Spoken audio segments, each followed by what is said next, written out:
Você pode aplaudir ao Senhor Jesus? Aleluia!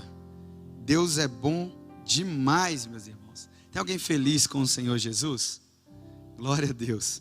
Como eu estou feliz com esse Deus maravilhoso, poderoso, que tem cuidado de todas as coisas. Deus é maravilhoso na nossa vida, né? Ele tem cuidado de cada detalhe da nossa vida. E hoje, segunda-feira, é um dia tão especial para que, de alguma forma, possamos aprender e compreender da parte dele, as orientações que ele tem para a nossa vida. Irmãos, gostaria que, sem maiores delongas, você abrisse comigo a sua Bíblia em Atos dos Apóstolos, Atos capítulo 23, Atos dos Apóstolos, capítulo 23, quero ler hoje o verso 12 até o verso 14, Atos dos Apóstolos, capítulo 23, do verso 12 até o verso 14, e hoje eu quero falar sobre um tema muito sério. Eu quero falar sobre a religião adoecida. Religião adoecida. Atos capítulo 23, do verso 12 até o verso 14, a palavra de Deus vai nos dizer assim: Na manhã seguinte, os judeus tramaram uma conspiração e juraram solenemente que não comeriam nem beberiam enquanto não matassem Paulo. Mais de 40 homens estavam envolvidos nessa conspiração. E dirigindo-se aos chefes dos sacerdotes e aos líderes dos judeus, disseram: juramos solenemente sobre maldição que não comeremos nada enquanto não matarmos Paulo. Pai, obrigado pela tua palavra, que o Senhor nos conduza hoje, nessa tarde, com graça, com verdade, que o Senhor guarde o nosso coração, que o Senhor cuide de nós, Pai, é o que nós te pedimos, que possamos caminhar na clara exposição da tua palavra, e que o Senhor nos ajude a compreender de maneira clara, evidente, o texto bíblico, e nos ajude, Pai, a ter um coração sincero, a ter um coração, Pai, centrado naquilo que o Senhor tem para nos ensinar. É o que nós pedimos, no nome do Pai, do Filho e do Espírito Santo de Deus. Amém, amém e amém. Irmãos, o apóstolo Paulo, depois de fazer viagens missionárias, agora ele se dedica a voltar para Jerusalém. E a contragosto de quem estava com ele, a contragosto de irmãos que tiveram revelação da parte do Espírito Santo, como a revelação de Filipe, como a revelação de Ágabo, nos capítulos anteriores, de que Paulo, se você for para Jerusalém, você será perseguido, você será torcido, você será quase morto. Mas mesmo a contragosto, Paulo vai para Jerusalém. Afinal, ele tinha pendências a resolver com os irmãos da igreja em Jerusalém. E ao chegar naquela cidade, ao participar do culto no templo, ao estar envolvido com Pedro, com Tiago, com os outros apóstolos, logo se levanta uma revolta dos judeus contra Paulo, acusando de vários problemas. Primeiro problema, eles acusavam Paulo de pregar contra a tradição dos judeus. O segundo problema, eles acusavam Paulo de pregar contra o templo de Deus. E o terceiro problema, eles acusavam Paulo de pregar a um outro Deus, uma outra fé. Irmãos, então se desencadeia uma perseguição ao apóstolo Paulo. Os judeus frenéticos pegam Paulo, prendem Paulo, espancam, arrastam-no para fora da cidade, levantam um grande motim. E com muitos gritos, isso chama a atenção do Império Romano, aonde, representado pelos seus soldados, eles vão até Roma para cessar esse tumulto e retiram Paulo de lá. Paulo é levado para a fortaleza romana. E na fortaleza romana, eles descobrem que Paulo era um cidadão romano. Então evitam o pior, evitam que os judeus matassem Paulo, os judeus exterminassem a vida de Paulo. Roma então prende, açoita Paulo e tenta libertá-lo, mas logo a cidade é tomada por uma revolta novamente pelos judeus, e Paulo é novamente preso e é colocado na fortaleza romana. E aqui, meus irmãos, nós temos o ápice do ódio do coração humano, o ápice da vingança humana. Aqui nós não estamos falando de pessoas que não tiveram contato com as Sagradas Escrituras. Aqui nós não estamos falando de pessoas sem éticas.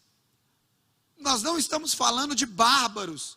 Nós não estamos falando de pessoas imorais. Nós estamos falando de pessoas que diziam adorar o Deus verdadeiro. Nós estamos falando de pessoas que tiveram contato com a lei de Deus. Nós estamos falando da maior representação judaica no primeiro século. Nós estamos falando do Sinédrio. O Sinédrio era composto da nata religiosa de Jerusalém e do povo de Israel. E o Sinédrio reúne-se, inconformado com a vida de Paulo, com a mensagem de Paulo, com o comportamento de Paulo. No coração tomado pela vingança, eles atiçam 40 homens, 40 judeus, que não conseguiam contrapor a lógica dos argumentos de Paulo, e tomados pela violência, pelo ódio, pelo desejo de justiça, eivados por inveja, eles resolvem, eles planejam matar o apóstolo Paulo. 40 homens se aglutinam, mais o sinédrio judaico, e eles decidem matar Paulo. Mas a gente sabe que o ser humano é homicida por natureza. Cada um de nós sabe a perversidade que tem no coração. Você sabe o quanto de mal você já desejou para alguém. Você sabe o quanto o seu coração é depravado, o quanto de maldade mora em você. Quantas vezes você já invejou alguém? Quantas vezes você já pensou em cometer alguma violência? Quantas vezes você já falou mal de alguém? Você já foi maledicente? Irmãos, nós sabemos a maldade do nosso coração. E eu não preciso apontar o dedo para ninguém. Cada um de nós sabe, irmãos, o quanto somos maus por natureza. O problema é quando essa maldade natural, ela se junta com religiosidade. E é esse que é o problema. Irmãos, esses homens com um coração odioso, esses homens com um coração maldoso, esses homens com um coração violento, eles fizeram uma aliança perversa. Eles fizeram uma aliança com a religião. E aí sabe qual que é o problema, irmão?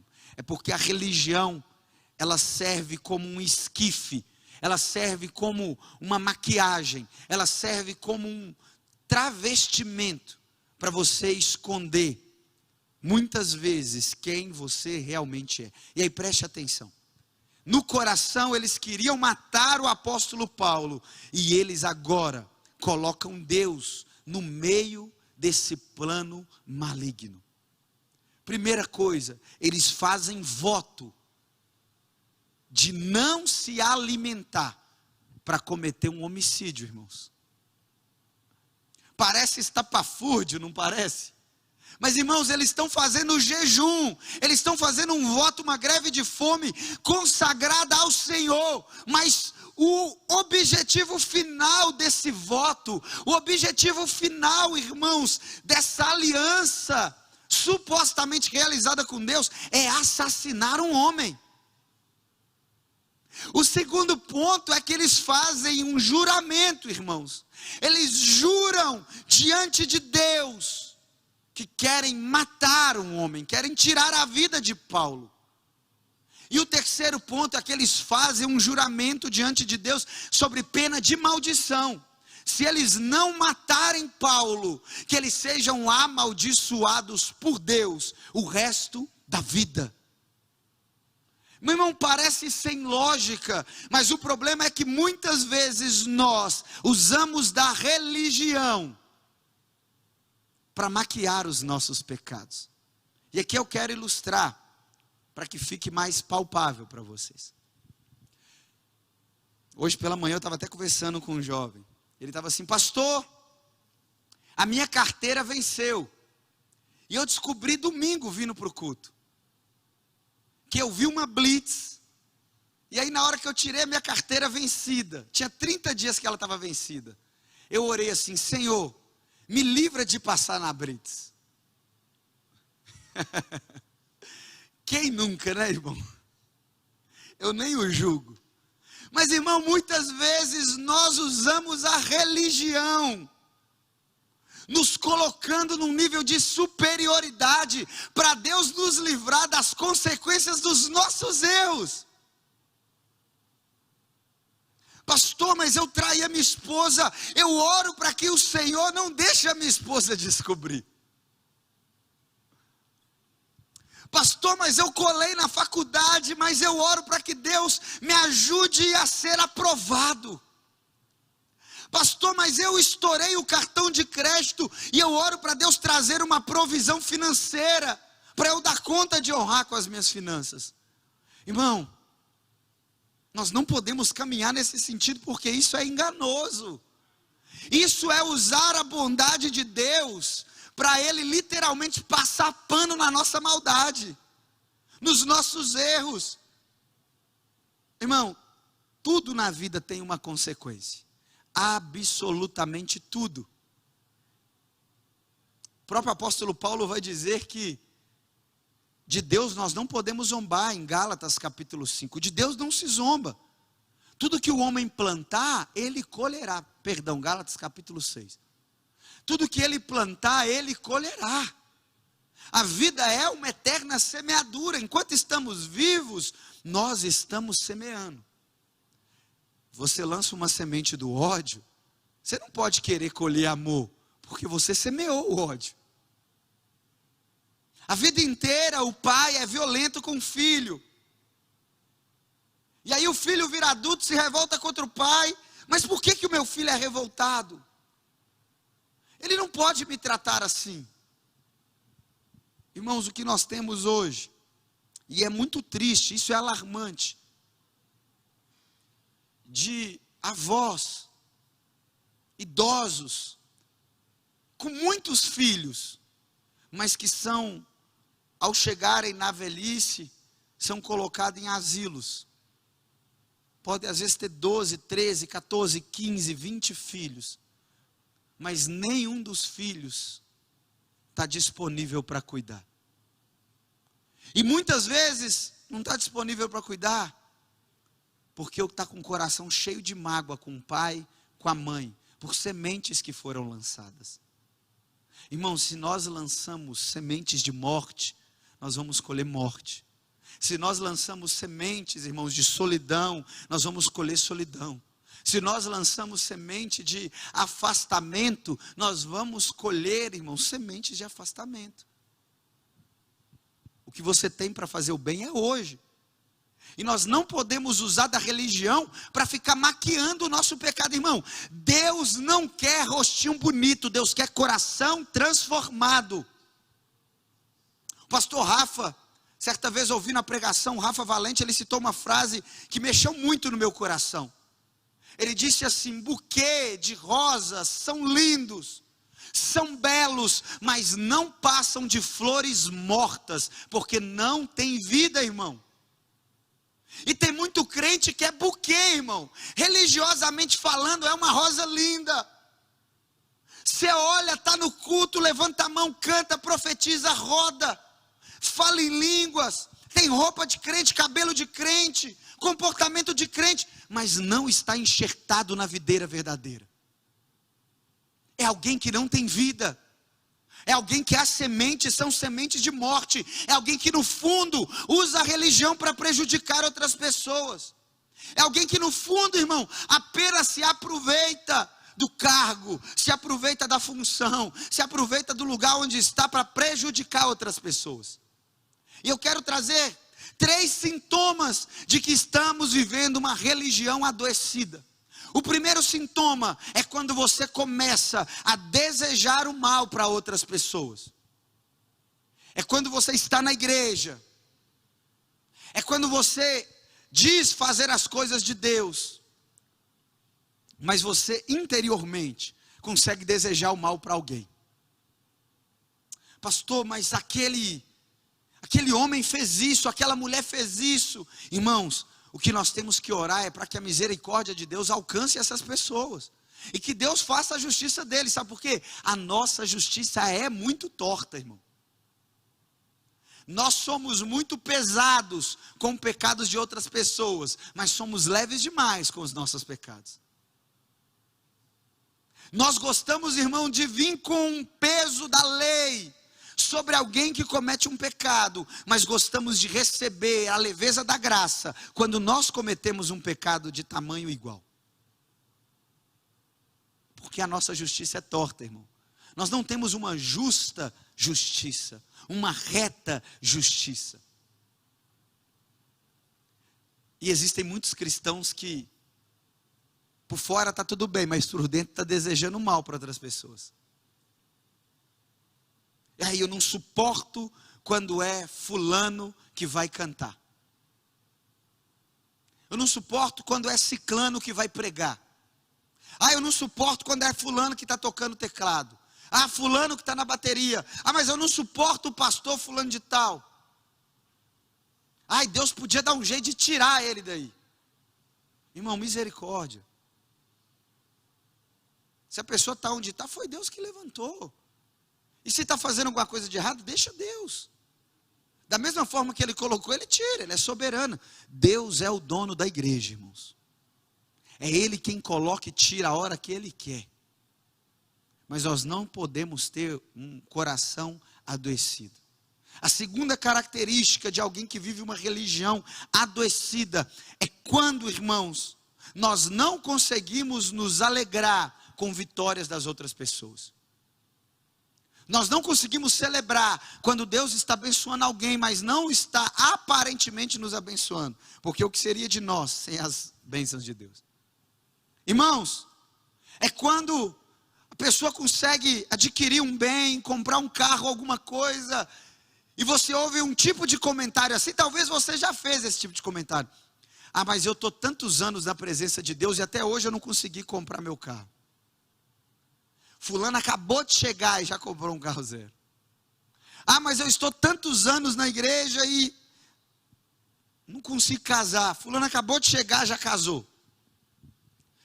Mas eu estou tantos anos servindo ali e não consigo cantar. Ciclano acabou de chegar e já está cantando. É quando nós não conseguimos nos alegrar com o que Deus está fazendo na vida do outro. Porque no fundo, nós esperamos que Ele faça na nossa vida o que Ele está fazendo na vida do outro. Irmão, isso é um sintoma gravíssimo de que a gente tem uma religião adoecida. E a terceira coisa, terceira parte medonha dessa religião adoecida, é quando nós colocamos um objetivo na nossa frente e nós estamos dispostos a fazer o que for necessário para alcançar aquele objetivo. Irmãos, às vezes o objetivo pode ser lícito. Eu quero pregar, mas existe um processo no meio do caminho. E para você sair daqui e alcançar o lugar da pregação, às vezes vai ter pessoas que vai mentir. Vai ter um rastro de sangue, de pessoas feridas, machucadas, ministerialmente falando, porque estão vivendo uma religião doentia.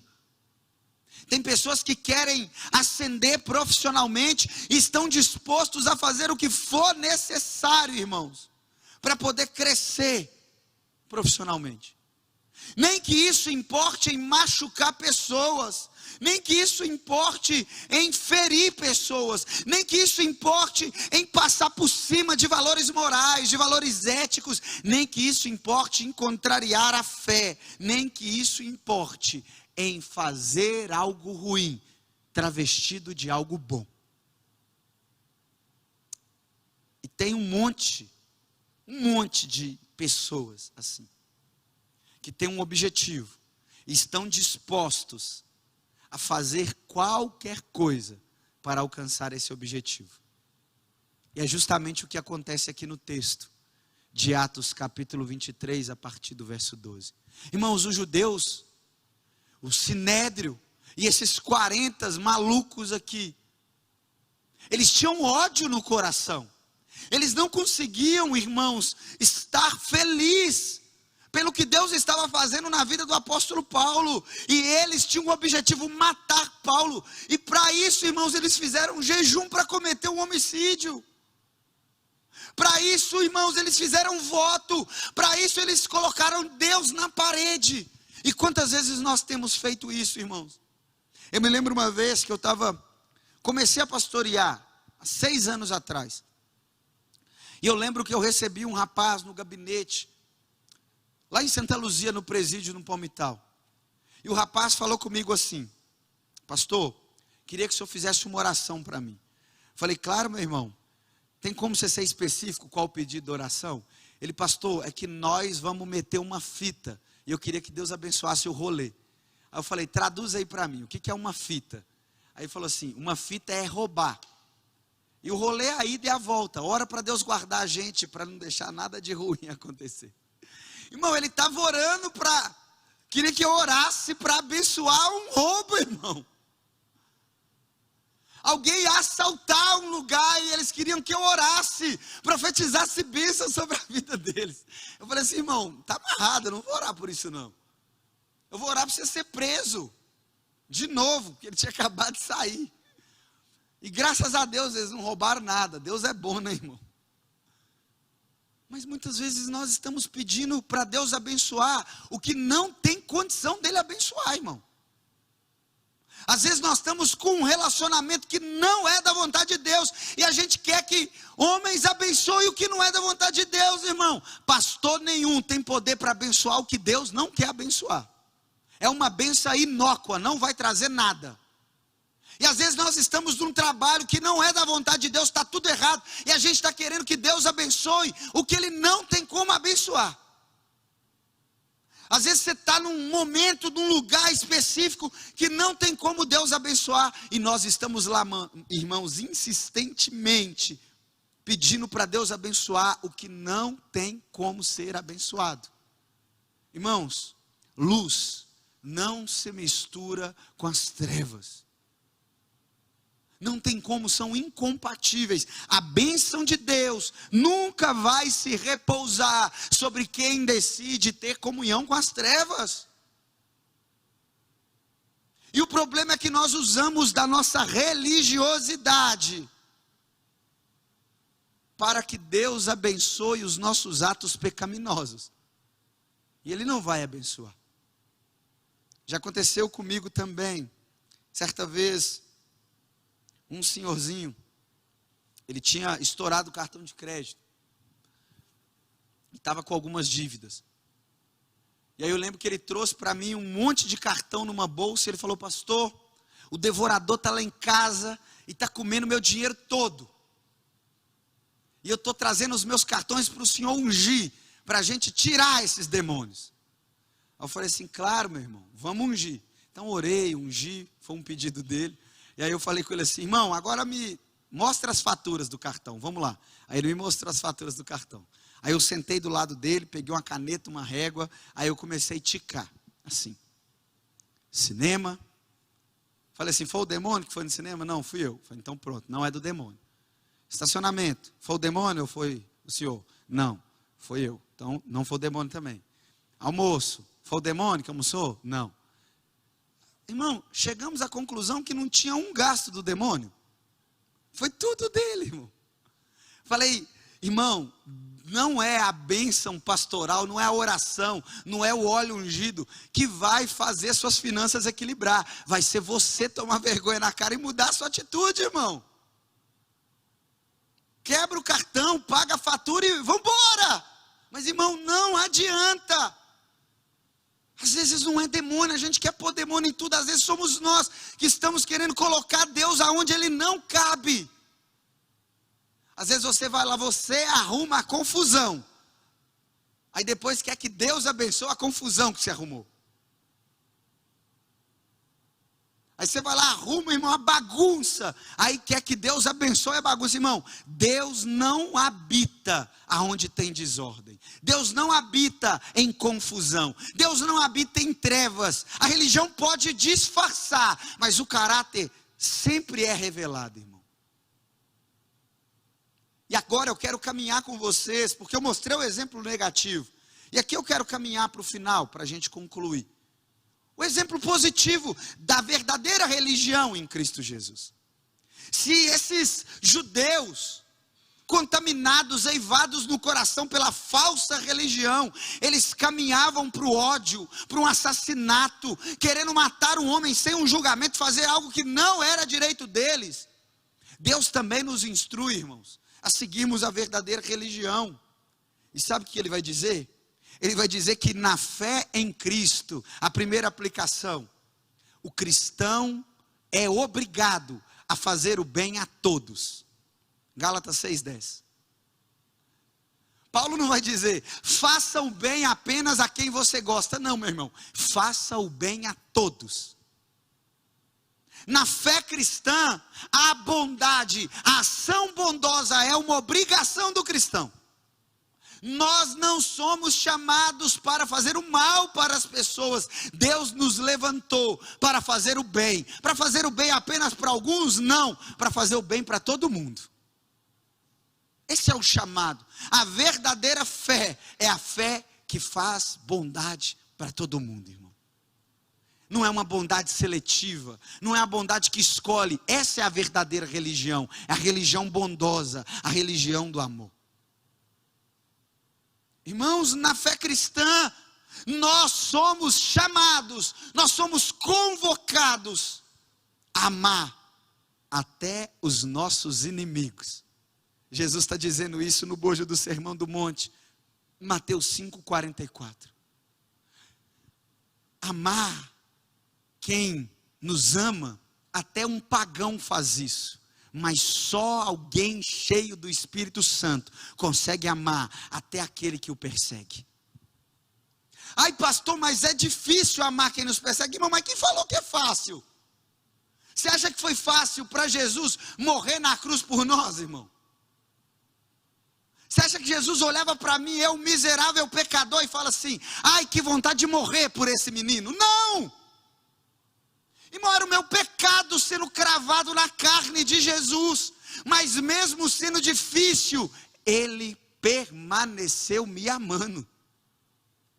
Todas as vezes que você errou, todas as vezes que você negou, todas as vezes que você traiu, Jesus continuou te amando. Agora, por que nós não respondemos da mesma forma com os nossos inimigos? Com aqueles que nos perseguem? Irmãos, nós somos chamados para amar. Mas na fé cristã, na religião verdadeira, também existe pagamento, irmão. Está lá em Romanos capítulo 12, 21, que vai dizer que nós não pagamos o mal com o mal. Nós pagamos o mal com o bem. Irmão, pensa na pessoa que mais te prejudica na vida. Pensa na pessoa que mais te prejudica hoje. O cristão não tem vingança no coração. Porque essa pessoa vem com uma facada, você vem com um coraçãozinho para ela. Toma aí, ó. O único pagamento que um cristão consegue oferecer, irmão, é amor para as pessoas. E isso é difícil demais, irmão, você não tem noção. Que tem gente, irmão, olha aqui, foca nessa mão aqui, isso. Tem gente que merece essa mão na cara aqui, ó, que eu penso assim. Eu sento conversando à vontade e assim, ó, tá. Ai, irmão, o Pedro que habita em mim aqui, dá vontade de arrancar a espada e cortar a orelha assim, ó.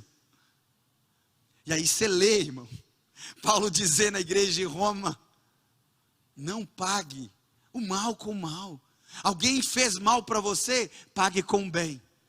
Irmão, isso é difícil demais, mas é a verdadeira religião. A fé cristã está imbuída em fazer a bondade, não a maldade. Apagar o mal que nos fazem com amor, irmão. Mas só consegue fazer isso quem tem o coração cheio do Espírito Santo de Deus. Porque isso não é para pessoa comum. Isso aqui é para gente extraordinária. É para gente que não vive no natural. É para gente que vive no sobrenatural, irmão. Mas a fé cristã também, irmão, vai nos dizer que nós somos filhos da luz. E como filhos da luz, devemos andar como quem anda na luz. Está lá em Efésios capítulo 5, do verso 8 ao 10. Irmãos, se nós somos filhos da luz, e aqui eu quero concluir, nós temos que ter atitude de quem está caminhando na luz. E quem está caminhando na luz, irmãos, não tem nada para esconder. Quem está caminhando no dia não tropeça porque está vendo todas as coisas. Quem caminha na luz não tem nada, absolutamente nada, para esconder de ninguém. E aqui eu quero concluir a aplicação. Às vezes nós nos importamos demais com o que está acontecendo aqui no exterior.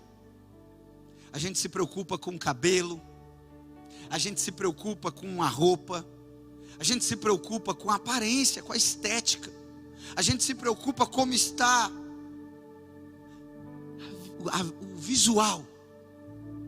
Na geração do Instagram, tudo tem que ser instagramável, tudo tem que ter uma pose legal, tudo tem que ser muito bonito, tudo tem que ser muito vistoso, mas a gente está se esquecendo, irmão, da essência de verdade.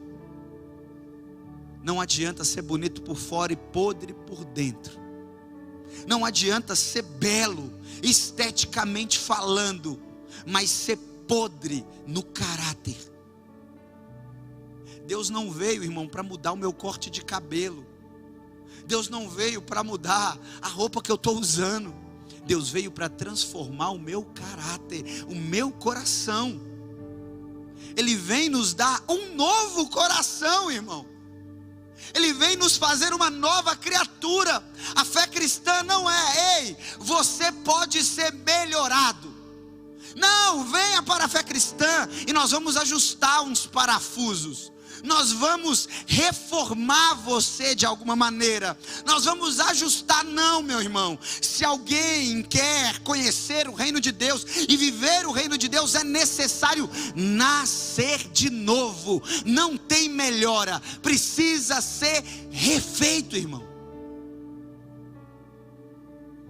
A religião tenta melhorar, mas só a fé em Cristo Jesus nos faz sermos nova criação de Deus. A religião, irmãos, é a soma das criaturas, mas na fé cristã é a soma dos filhos, porque foram adotados por meio do sacrifício de Jesus. E quem é filho é herdeiro, e quem é herdeiro tem pai, tem legado e precisa se portar como alguém que é herdeiro. Você quer andar pela religião? Ou você quer nascer de novo e ter um coração regenerado pela obra milagrosa do Espírito Santo de Deus? Fique de pé no seu lugar. Deixa eu orar por você e com você. Nós vamos cantar mais uma canção e depois vamos fazer o apelo. Mas, Pai, nós oramos para que o nosso coração, Pai, não seja um coração religioso.